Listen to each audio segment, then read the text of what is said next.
starts it, pause it, and then stop. Gotcha. Oh. All right. Ready? I'm ready. All right. Pre-show take one. Cut. Got the overall view of the engine. Want to make sure that there's no obvious signs of damage, no loose parts, nothing hanging, nothing leaking, no audible leaks. Don't smell any leaks or anything like that. Check your air cleaner, air intake. Make sure that there's no obstructions. Make sure the air cleaner housing isn't loose. Got your coolant reservoir properly mounted, not leaking, no loose caps, making sure that they're tight. All the hardware is present, not loose. Radiator, make sure your radiator is not leaking. Check the fans on the radiator, making sure they're not damaged. Check the fan shroud, making sure the fan shroud is properly mounted. Check the fan blades, make sure the fan blades aren't touching the fan shroud or the radiator. Make sure you don't have any cracked, loose, or missing blades. Check the fan belt.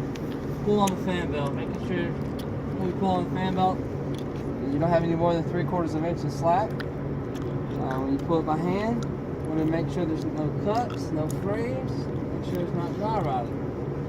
The water pump right here is properly mounted to the engine. It's belt driven.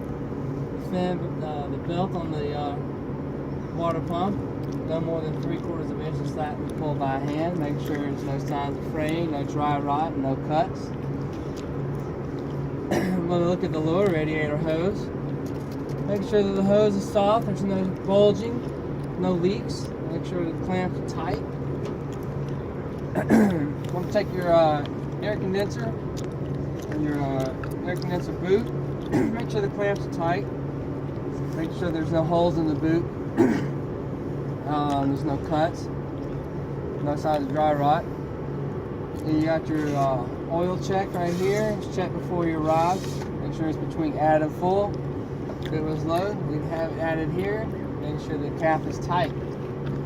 Got your oil filter right here. I'm going to make sure there's no oil leaking down a bit.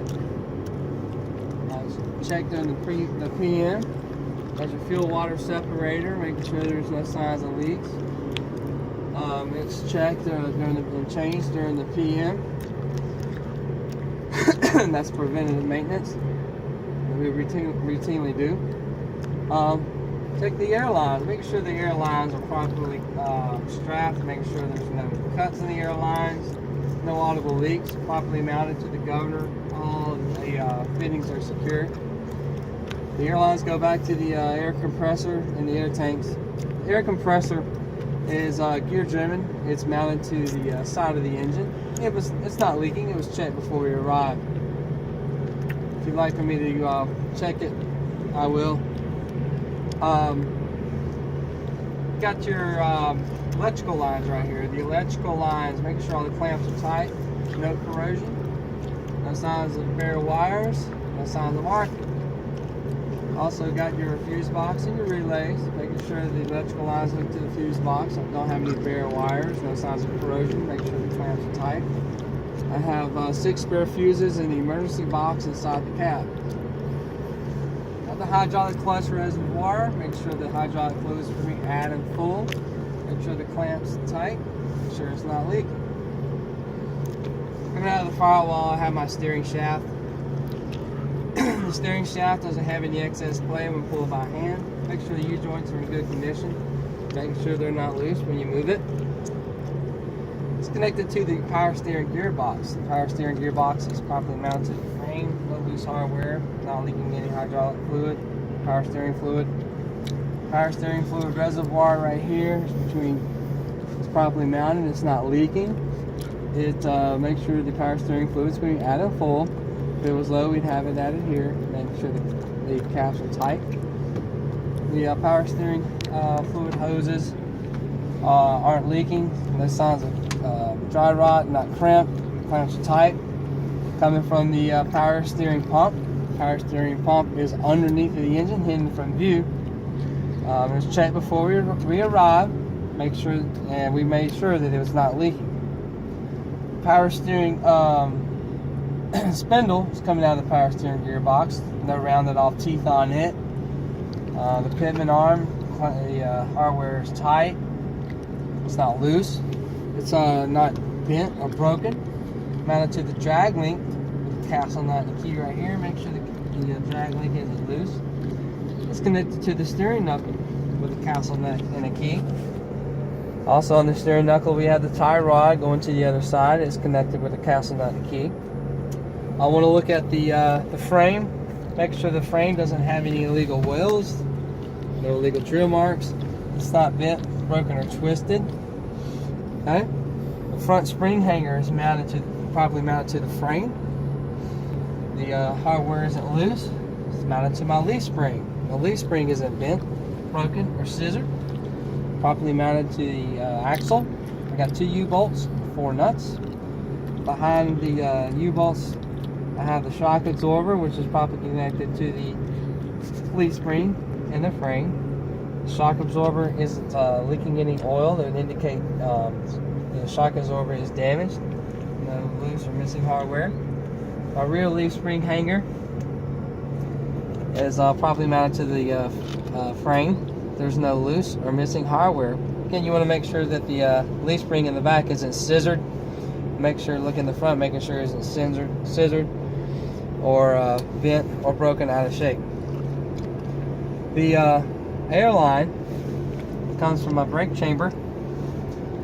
Comes from the frame to the brake chamber, making sure that the airline isn't cracked. It's not no audible leaks. It's not crimped. It's not dry rotted. It's properly connected to the air brake chamber. The air brake chamber is properly mounted. I have a C-clamp. There's no loose hardware. It's not dented or broken, and no audible leaks. Out of my brake chamber, I got my push rod. My push rod is connected to my slack adjuster with a cotter pin and a key. You want to make sure that your slack adjuster is at a 90-degree angle when the brakes are applied, no more than 1 inch of play when the brakes are released. Got my ANS cam right here, goes into my brakes. Looking at my brakes, I want to look at the lining of the brakes, making sure that I don't have any less than 1/4 inch of brake lining or brake pad left. Well, also double check and make sure that my pads or my linings aren't oil soaked. That would indicate an inner hub still leak. I'm going to check the brake drum for any signs of bluing from overheating. Make sure it's not cracked. Want to also make sure there's no oil dripping off of it. That would indicate an inner hub still leak. Check the inside of the rim, making sure the rim doesn't have any illegal welds, no illegal drill marks. Make a good contact with the inside of the tire all the way around. Check the tire bead, making sure it's not separating from the rim.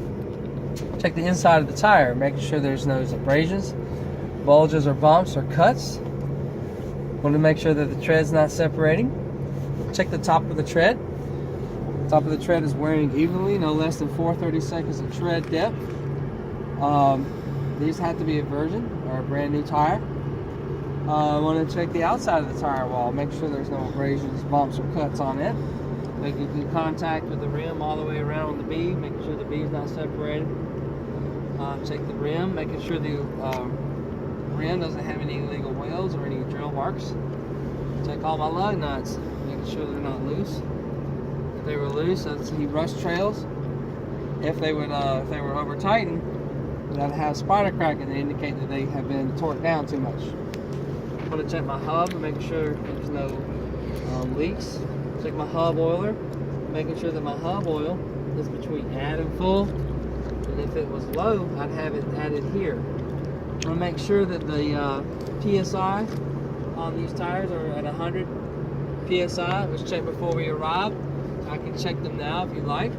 I have a valve stem in my cap. I want to make sure the valve stem isn't loose and make sure that the cap is tight.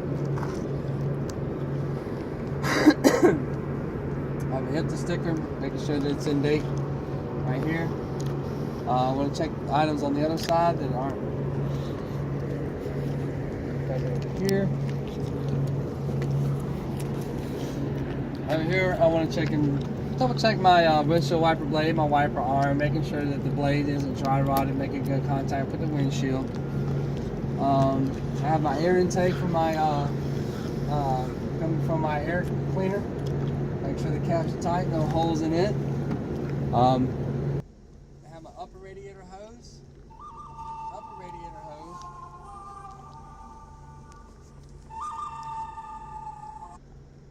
radiator hose, the clamps are tight.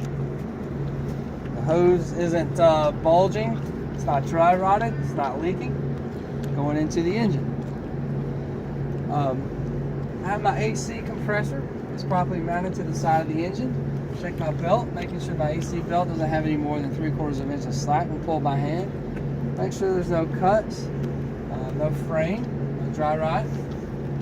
I have my AC lines coming from my AC compressor into my AC blower motor, my blower box. We'll make sure my AC lines don't have any cuts, no crimps, no signs of leaking. AC blower box, make sure it's properly mounted and it's not leaking anything out of it, no fluid, properly mounted. Check my air condenser, my intake boots, my clamps, make sure the clamps are tight, no holes in the boots. And it's going into my turbo. Turbo, properly mounted, the clamps are tight. There's no soot trails come out of the back of the turbo into my exhaust pipe. My exhaust pipe goes into my flex pipe. My flex pipe doesn't have any soot trails. It goes into my emission system and my regeneration system. No signs of soot trails or anything into my emission system. I also have my alternator. My alternator is properly mounted to the side of the engine. There's no corrosion on the electrical lines on the side of the alternator. No bare wires. No signs of arcing. It's belt driven, making sure that the belt doesn't have any more than 3/4 inch of slack when pulled by hand. I also have my windshield wiper fluid reservoir, proper amount of fluid, make sure my cap is tight and it's not leaking.